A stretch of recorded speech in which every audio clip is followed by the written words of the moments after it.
Louise, hey film, hey interview, take one. Well, the simple part that most people don't understand is that every thought we think and every word we speak is creating our future.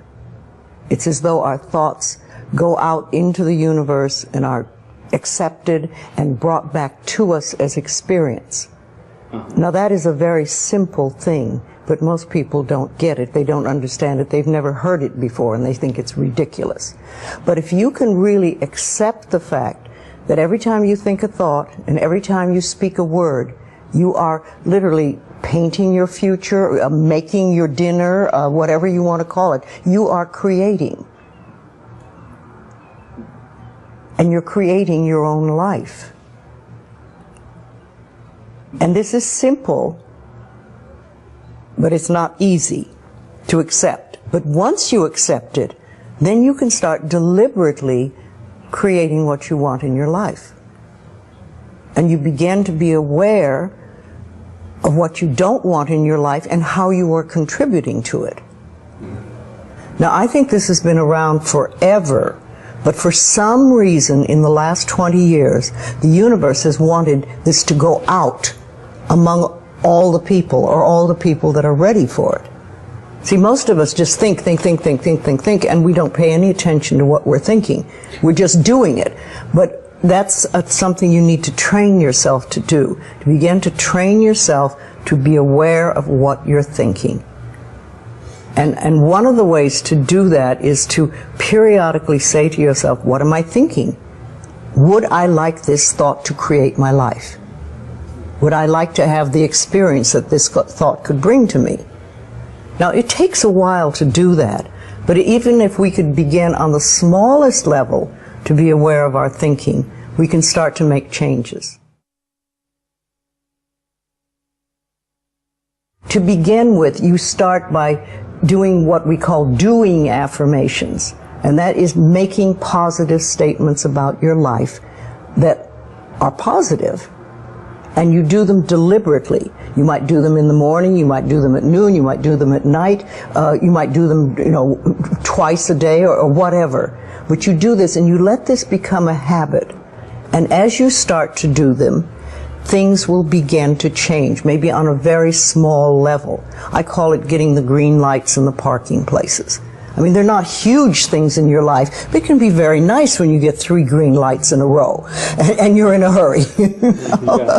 Doing an affirmation is either writing it down, writing it on the wall or the mirror, or using just saying it. What I like people to do is to stand in front of a mirror and do their affirmations.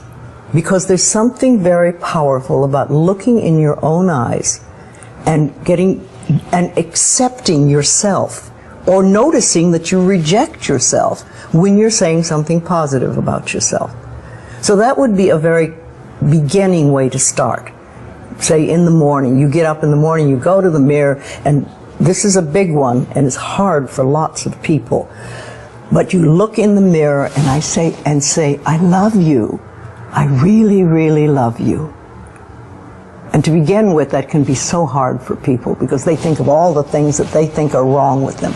But if you can start your day saying that, it's very powerful.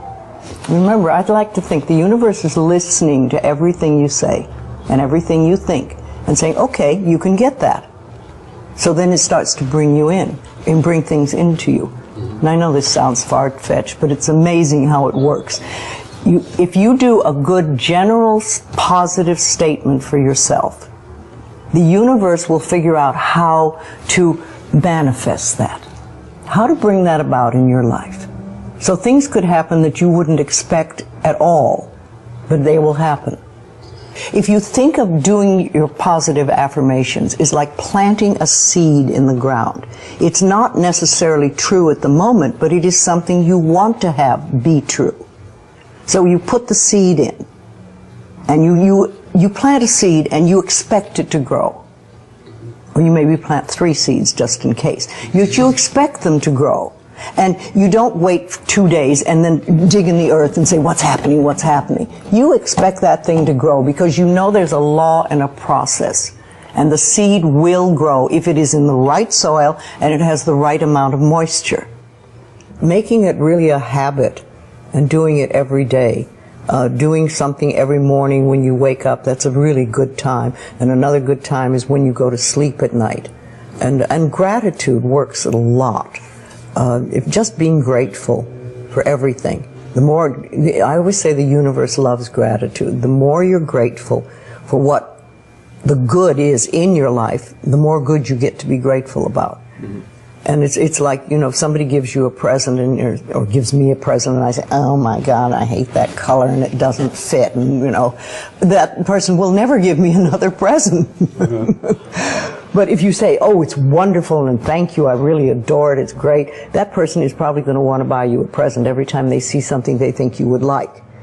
And it's like that with the universe. The universe loves gratitude.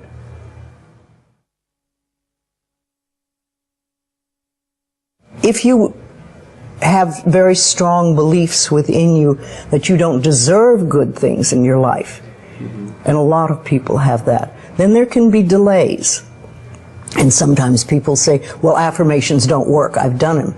But when they're doing, for instance, prosperity affirmations, and they've done some prosperity affirmations, and they say it doesn't work, nothing's happening. And I say, well, all right, how many prosperity affirmations did you do in a day?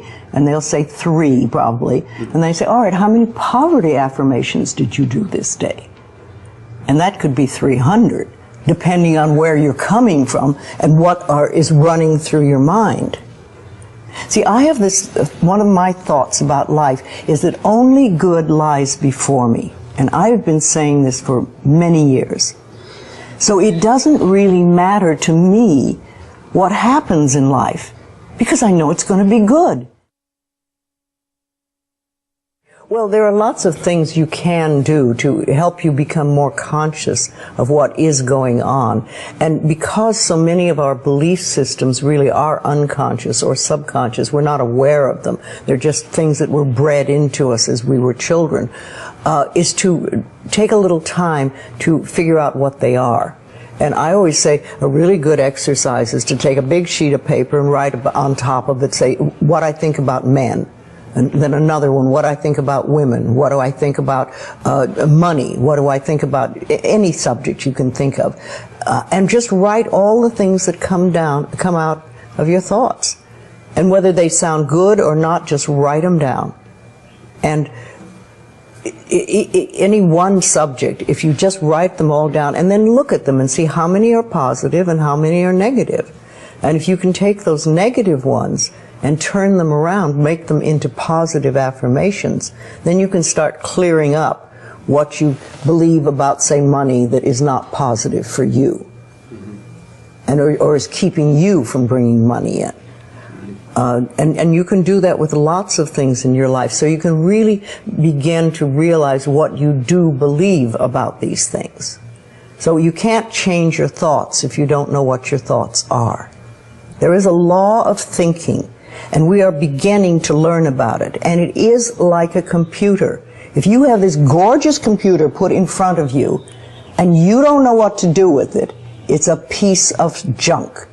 But if you learn the language of the computer, miracles happen. And that is what the law of thinking is. When you learn how it works, miracles happen. What you think and what you believe, it's what will come true for you. Your thoughts create your life. It's that simple. And when we can get that, we can make enormous changes. Well, I think it really starts with realizing that you don't love yourself, that most people don't. Most people feel they're not good enough, that they haven't done it right, they won't do it right, they'll never be enough, and they're definitely not lovable. And when we come from that space, it's very hard to create things for ourselves that are really good.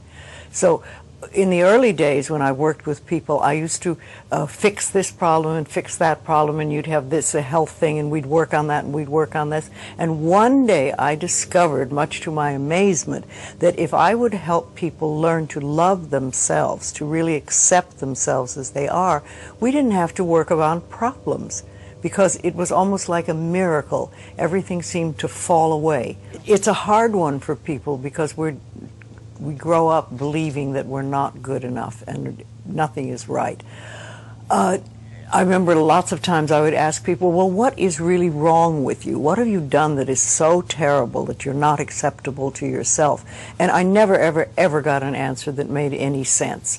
You know, they might say something like, well, I'm too fat. Well, so, you know, but when you talk about loving yourself, a lot of people think that that's vanity, but it isn't really. It has nothing to do with that. That is narcissistic. But to really care for you and to acknowledge that you are an important being. It's almost like in the Bible they would say, you recognize that you are a child of God, that therefore you are perfect. But even if you're not a biblical person, if you can recognize that you are a being that has self-worth, if you can really recognize your own worth, then you start to treat yourself differently. And I think that's what's so very important about loving yourself, is you stop beating yourself up, you stop making yourself wrong, you stop talking about how awful you are, and you stop saying things like, I'm really stupid and stuff, and you start to treat yourself with a certain amount of respect. And this makes an enormous difference, because what you give out in life is what comes back to you. So if you're giving out a feeling of, I'm okay, I'm good enough as I am, and I am acceptable, and I love life, and I love me, and you start having gratitude for yourself and for life, then life treats you differently, because you are having a different vibration that you're giving out and getting back. And that's when things really start to flow. Now, a lot of people don't realize it, but you have to practice. You just have to start it. And that's why I try to get people to do a lot of mirror work.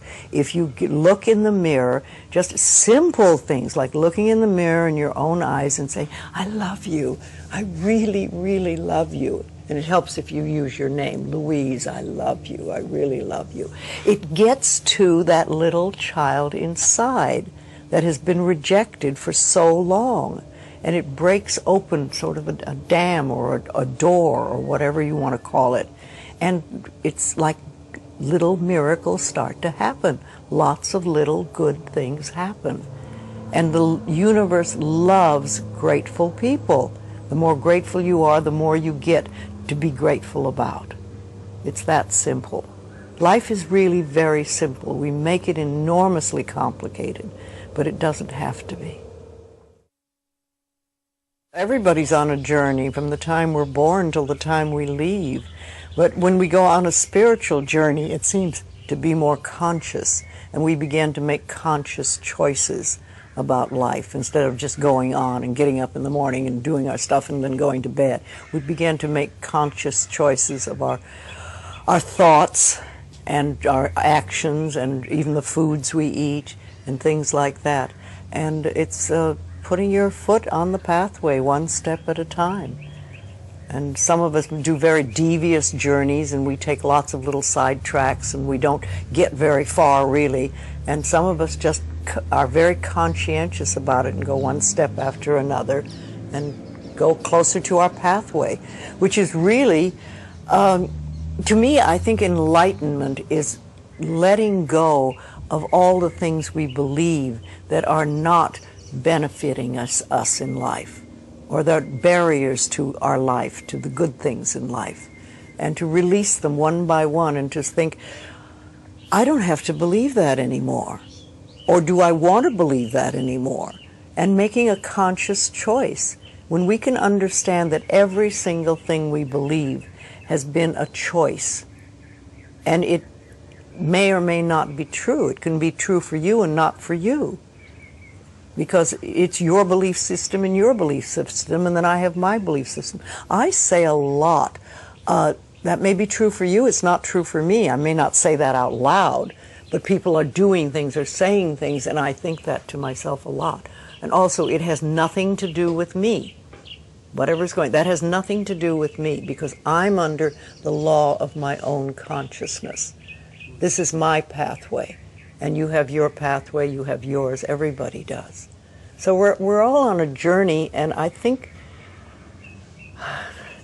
the more conscientious we are about it and the more conscious choices we make, the better our journey is, or the easier, or the swifter, or we get more goodies, or we have better health, all that stuff. When I was beginning to work with people in the early days, I paid very close attention to what people said. And it became a habit with me, and I still do. I listen to what people say more than, you know, the words they're using and everything. And so often I think, oh, if you just wouldn't use those words, if you just take those 3 words out of your vocabulary, because people use negative words a lot, the same ones over and over again. Yes, I hear words. Much more than other people. What words would you take out of the vocabulary? Well, should to begin with. That's a big one. Because every time you say should, you're making yourself wrong. Either you were wrong, or you are wrong, or you're going to be wrong. So take that one out completely. And just a lot of negative expressions that people use. I'm not good enough, or this will never work, or oh, it's a rotten day, or, you know, there's just tons of expressions, and we use them over and over again, and they don't do us any good at all. Everybody's journey is individual, because we start from different places, so we can't all be having the same journey. But I think we all get certain ahas. And that's when we've sort of learned something. We say, oh, okay. And then if we can keep that, what we've learned, and practice it, then we've made another step and we can move forward. Yes, it's a lifetime journey, and we never stop learning. I'm 80 and I'm still learning. Though the lessons are easier now than they used to be. I like to think of it when we start, we have all these boulders in front of us on our pathway, and we start to get the boulders out of the way, and you finally get to the point where it's gravel. And gravel you can handle, you know, and you can sweep gravel, and you can do things. So, and then occasionally there's an old boulder. Rolls back into your path. You think, oh, I thought I had that one, but not completely. And you know, also I think that when we learn lessons, we think, oh, I've learned that one, it'll never happen again, I've done that, that's it. Well, how do you know you've done it unless it comes by once more and see how you react? Have you really learned it? Is it really nothing for you? Have you gone beyond that? Or are you going to go right back into the same old reaction? See, we're never wrong. That's what we need to learn that. We're always doing the best we can with the understanding and awareness and knowledge we have at that moment. I have a very firm belief that only good lies before me. And with that belief, it doesn't matter what comes, because it'll be only good. And I want it to be new and different and exciting and stuff. No, I'm in my 80s now, and new things are happening. So let it roll. Louise Hay film, Dyer interview, take 1. It seems to me that I have always known this, and that I came into this world knowing that you become what you think about, whether you want it or not. I was really very blessed. I lived in an orphanage until I was 10, in a series of foster homes, with my older brother, but he was sick quite a bit. He was very anemic, and I used to have to help him as a young boy. He was 16 months older than I was, and this was when I was 4, 5, 6, and 7, and so on. And I can remember I lived out in Mount Clemens, Michigan, at 231 Town Hall Road with a lady.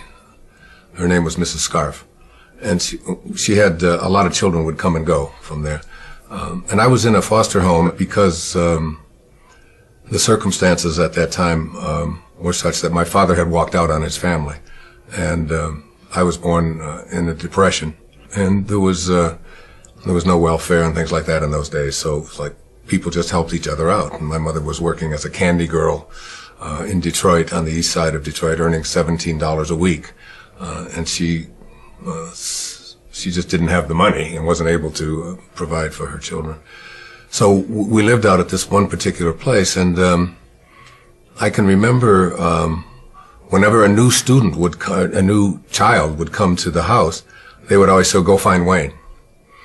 And I would be out in the back. They had orchards there, and this was no hardship. This was no difficult thing for me. This was a great blessing, I think, in my life.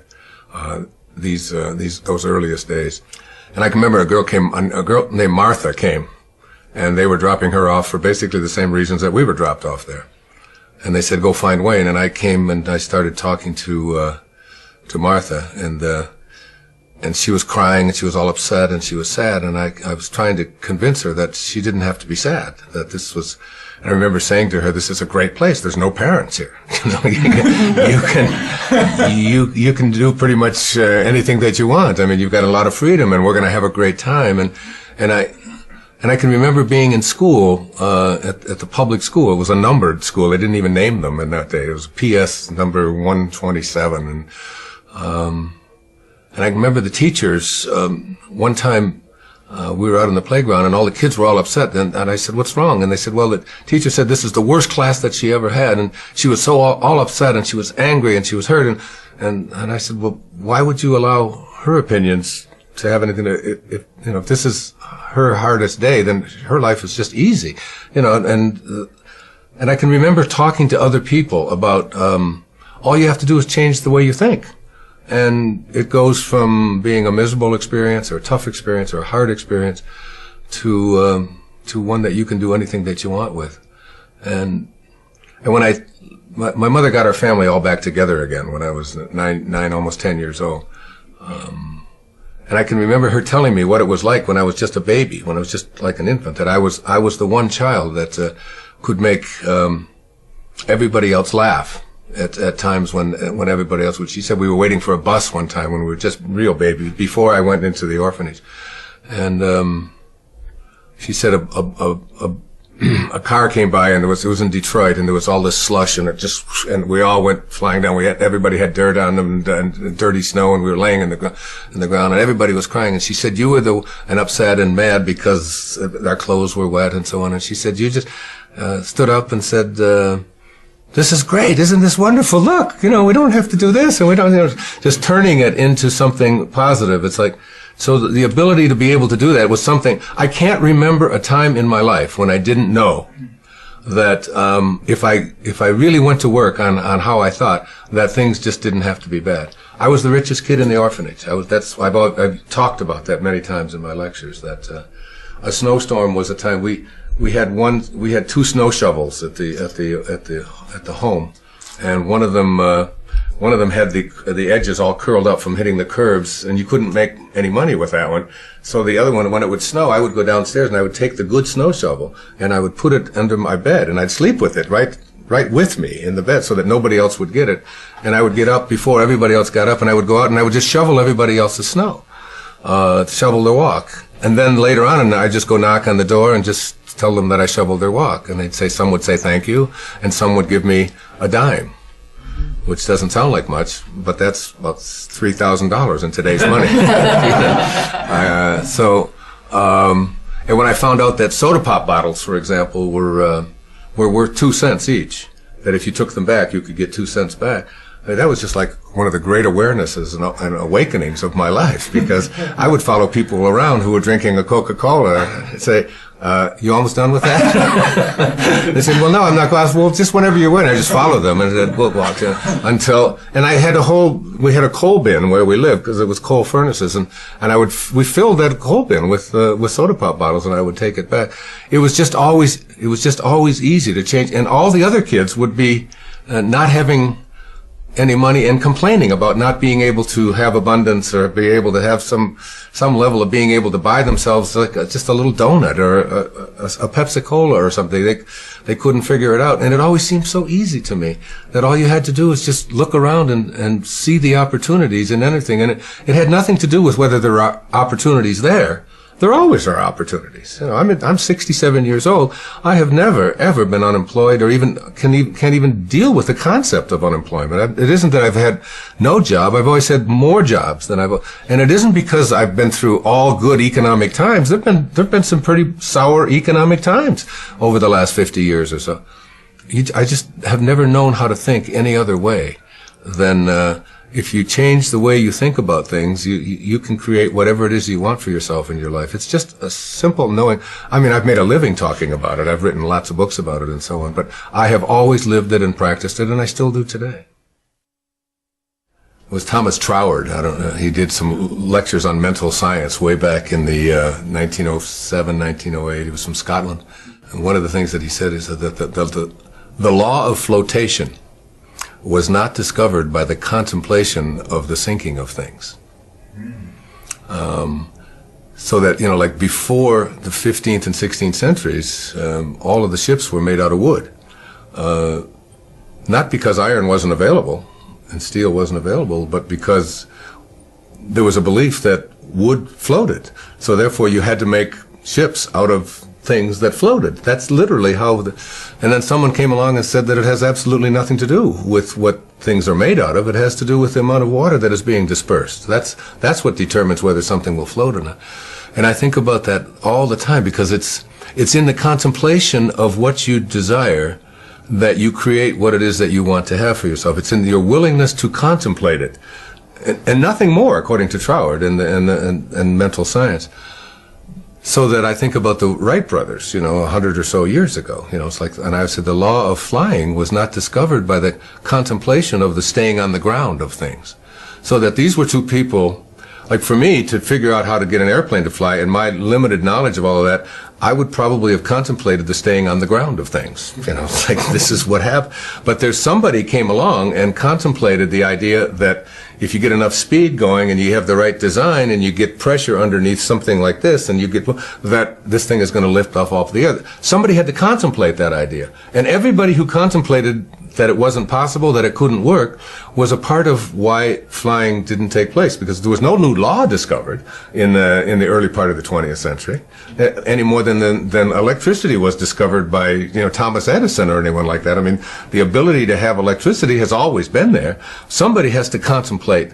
So it's like in your own personal life, your willingness to contemplate yourself as a person who is capable of attracting into your life what you want, having the kind of relationships that you want, being able to have abundance where you know, scarcity always exists. All you have to do is begin the process by being willing to contemplate the presence of that in your life. And I've always been a person that I can remember throughout my life as someone who could contemplate myself being able to do things that most people couldn't. And I can give you a good example. When my mother got us all back together and we were living in Detroit, on the east side of Detroit, and we got a new television set. It was a black and white. It was a screen about this big. It was an Admiral, and we had it in our home, and it was like, oh my God, black and white television. You know, you remember Uncle Milty and all and so on.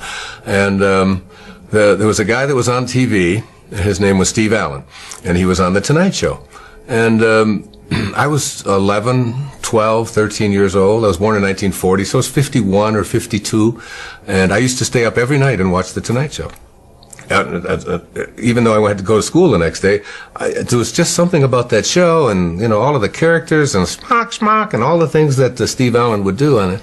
And I would come down when I would be talking the next day, and I would be telling my mother and my two brothers that when I do The Tonight Show, this is what I would say. I wouldn't have said what Louie and I say, the way reacted, how he reacted to that. I would have said this, and I used to do this, and my brothers and my mother would say, "That's just Wayne. He's just nutty. He thinks he's on The Tonight Show. He thinks he's going to do The Tonight Show." And I would go up into my room at you know, on this little tiny house that we lived in, you know, a little 2-bedroom house that 5 of us lived in because my mother remarried, and I would see myself doing The Tonight Show. I would just practice it, and Steve Allen became someone that I was really enamored of. Well, you know, fast forward, I don't know, 30 years or whatever, and I've written a book, Your Erroneous Zones, and the Tonight Show calls, and they ask me if I would like to come on and do it. So I do my first stint on the Tonight Show. I did the show like 37 times over a period of 3 or 4 years with all these different hosts, but Johnny Carson was on, and the first guest on the very first show when I did the show was Steve Allen. And it was like something clicked in me that I had contemplated that as a child. I had always had a knowing, and I can remember sitting there talking to Johnny about this thing that, you know, and Steve Allen was sitting there right next to me, and we were talking about that kind of thing. So that by putting my attention on somebody, it wasn't some deliberate thing that I was doing, you know, when I was 11 or 12 years old that was designating that I was going to be a person who was going to be appearing on talk shows 30 years from now. It was just an awareness to, a willingness to contemplate myself in that kind of a place.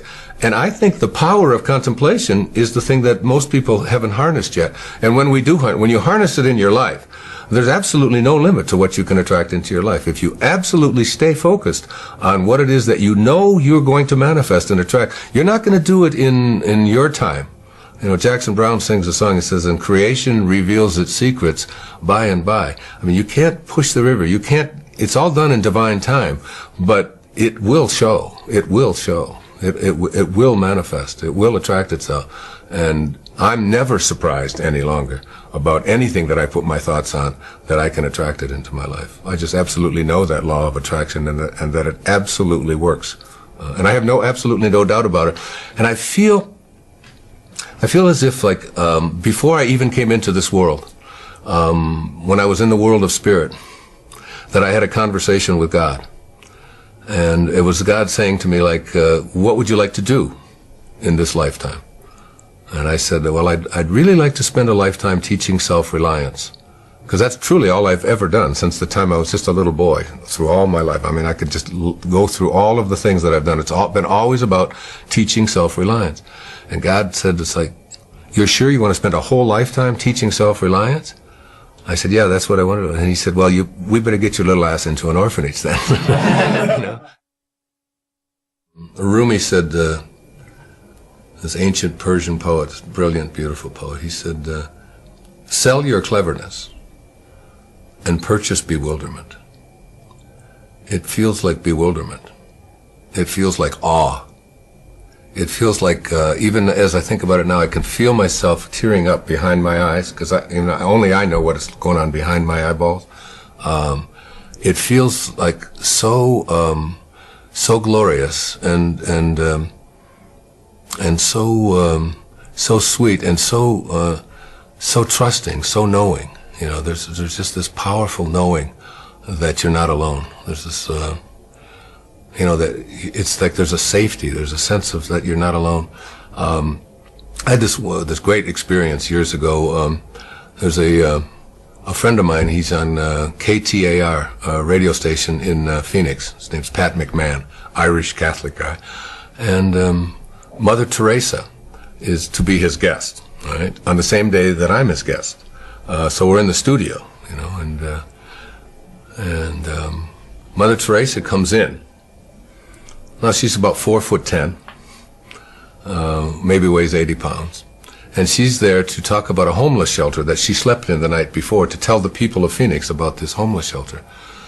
And I'm there to talk about a book that I don't know which one it was. It was 10, 15 years ago, and so Pat tells Mother Teresa, "Is there anything that I can do for you?" And you can imagine the bewilderment and the awe that this is an Irish Catholic guy from, you know, living in Phoenix, and Mother Teresa, a saint, is coming there, and you know, he's just bewildered. He's beyond bewildered. He just doesn't know what to do with himself. He's just so honored, and he says, "Is there anything I can do for you? Is there anything I can do?" And she said, "No."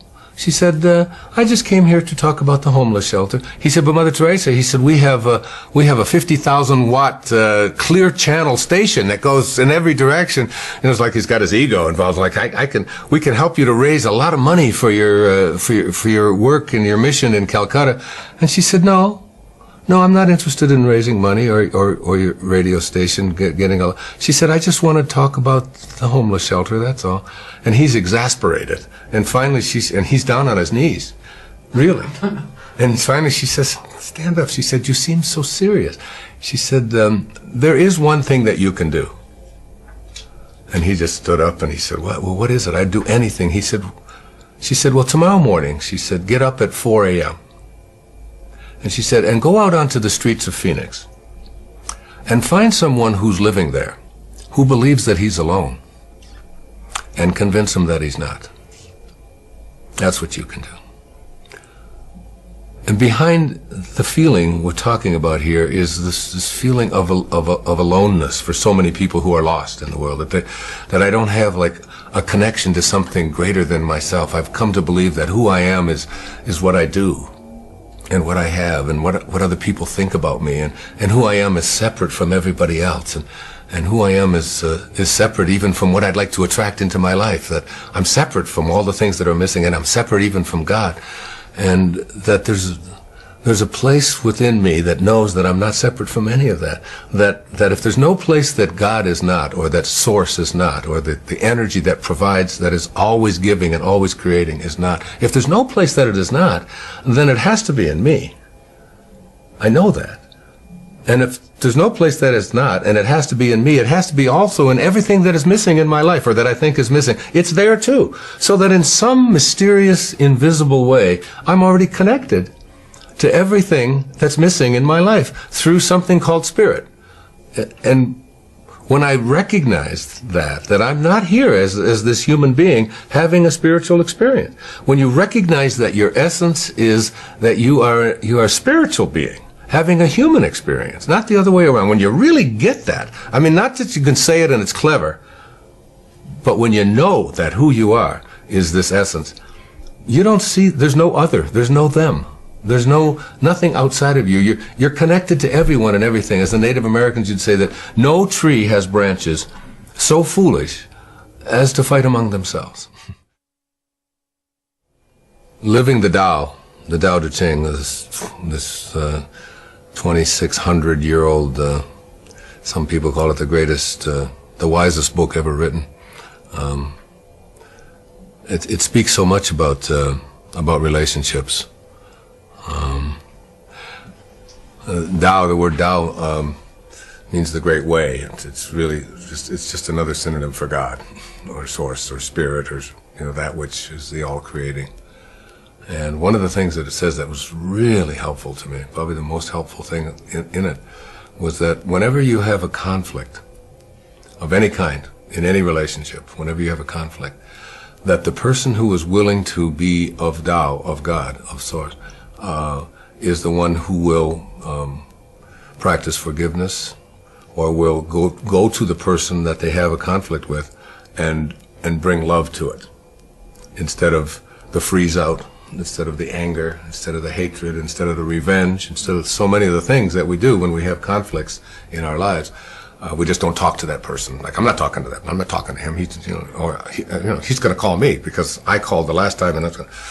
But the person who lives the Tao life, the life of a higher consciousness, is the person who says, "I end all conflicts on love, which is where we all come from. We come from a source that is love. So for me, that has been just so useful. I have 8 children, and that's been just extraordinarily helpful for me to be in a relationship where I can always be of love, where I can just, and so then you don't even, conflicts become something that are no longer present, because conflict requires two-ness.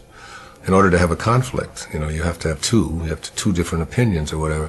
But if you live in oneness, if you really see yourself in everyone else, see yourself in all the things, including the plants, including the animals, and including all beings and so on. If you just suspend this ego part of you and just see yourself in that other person, then your arguments are really with yourself. and your hatreds are really about yourself. And you begin to really see that I don't have to project anything onto anyone else that isn't what I choose to be.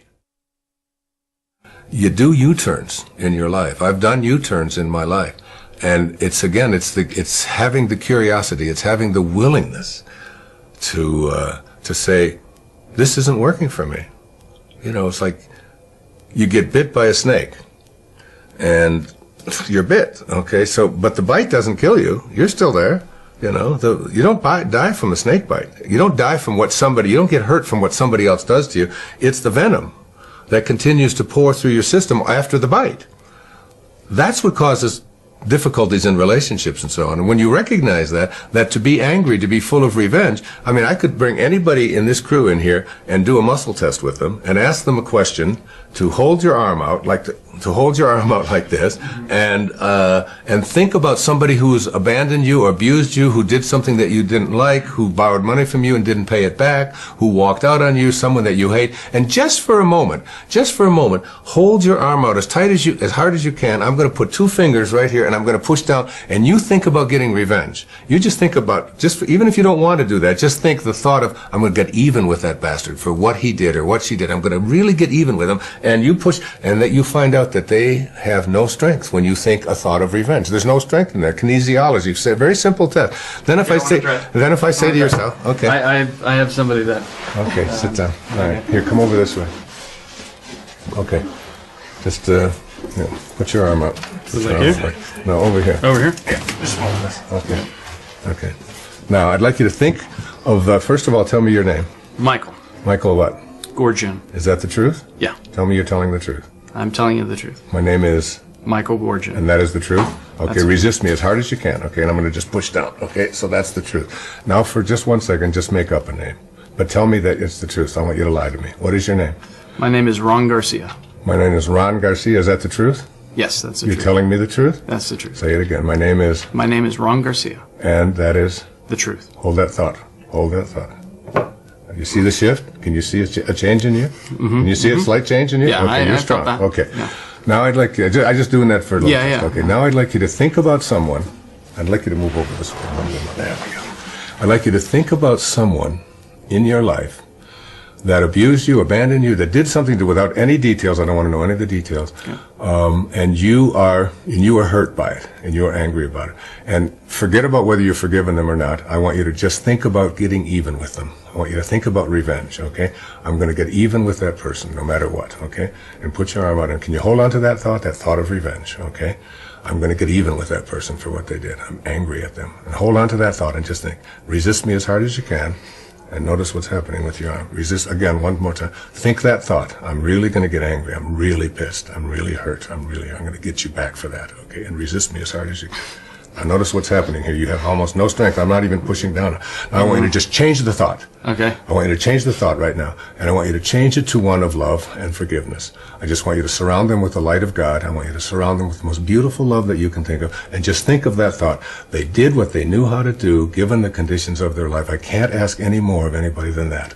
Put your arm out. Put your arm out. Resist me as hard as you can, and forgive them in your heart. And forgive them in your heart. Now get even, get angry, I'm going to get really even with them, and watch what happens. Can you see the change? Okay. That's how it works. You see? Every thought you have of shame, every thought you have of anger, every thought you have of revenge is a thought that weakens you. Every muscle in your body, it's even in your eye. Well, I think, I've like I couldn't look at you when my attention I could goes see the shift. somewhere. Your heart is a muscle, isn't it? How many times do we say to our children, you should be ashamed of yourself? Think of, here, watch, put your arm up. Resist me as hard as you can. Think of a moment in your life when you felt great love. The greatest love you ever felt in your life. Just think of that moment. And I don't want to know anything about it. Just think about who it was, okay? Can you think of a moment like that? Great love. Michael is just loved, okay? And look, I can't budge you, right? I'm pushing really hard. Now think of a moment when you felt shame. You just did something and you're just ashamed of it, whatever it was, okay? You think of something like that? Okay. Resist me as hard as you can. You're thinking shame, and just watch what happens to your arm. Look. No matter how hard you try, you have no strength, do you? You have no strength, okay? Now think love. Think love. Just think of that moment and shift. You see the change? Now think shame. I'm trying hard. Yeah. Think shame. Just think of shame. You're ashamed. You're really ashamed. Whatever you did, you're really ashamed. You really screwed up. Okay. Resist me. Say, look. You have no strength. Look. You can't. You know where I learned it? I learned it from my dentist. What? My dentist. I had crowns put into my teeth, and he would get me out of the chair. I said, "Who's this crazy man?"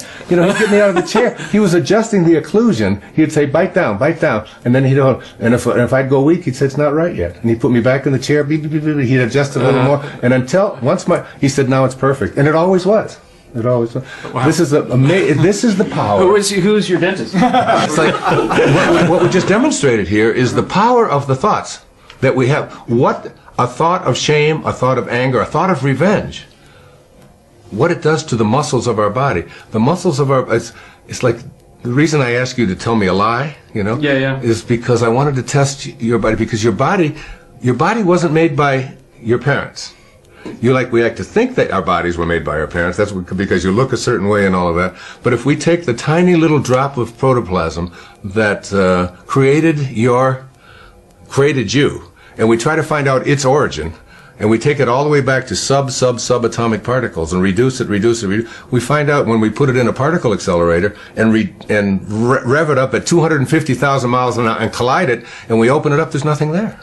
That you came from the invisible, you came from source. It's the spirit that gives life. So that once you understand that this body of yours is a creation not of human beings, but it's a creation of God. It's a creation of source. It's a creation. It came from nowhere, and an invisible source, and manifested into the world of the physical. And so it only reacts to truth, because it was created by truth.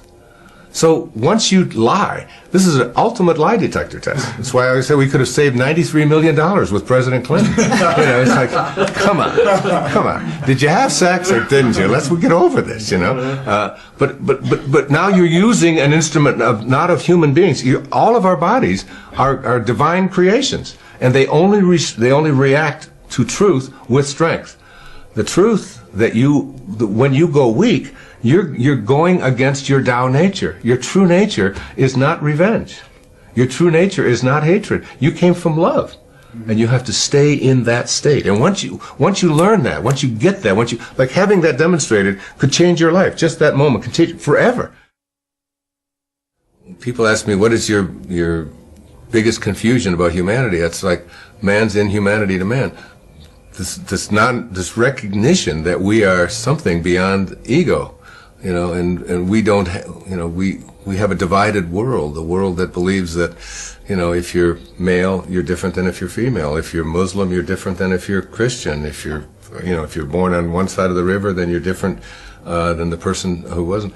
And we've taken on all of these ego beliefs. And my real strong thing about it is that I think that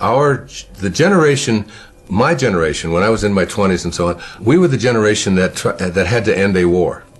You know, we had to end a war. I took my doctoral orals on the 4th of May, 1970.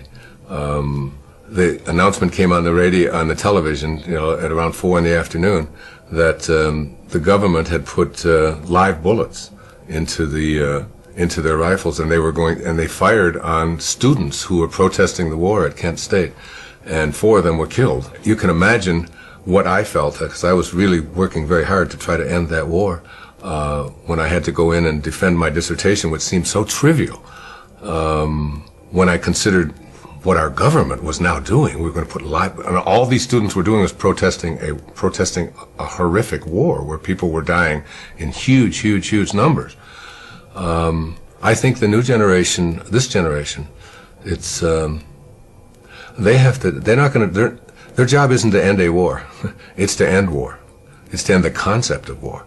And the concept of war comes out of this ego identification of who we are, and a belief that I am what I have, and I am what I do, and I am what others think of me, and I am separate from everyone, separate from God, separate from what's missing, this idea of separation and so on. And we will inch by inch move towards a place where people will begin to recognize their connection to each other rather than their separation, or we'll have to just start all over. We'll have to start it over. As Einstein said, if the next war that is fought, he said, after this one will be fought with, with sticks, again. We'll have to start all over again. We'll have to start all over. And it's really about slaying this ego, this massive ego thing. You can see it in our foreign policy. You can see it in the way that we treat it. You can see it on television. You can see it in all of the ads that you see for having to take pills for everything. And that's what I feel my work is about. What my life is about now is ending the concept of hatred and separation.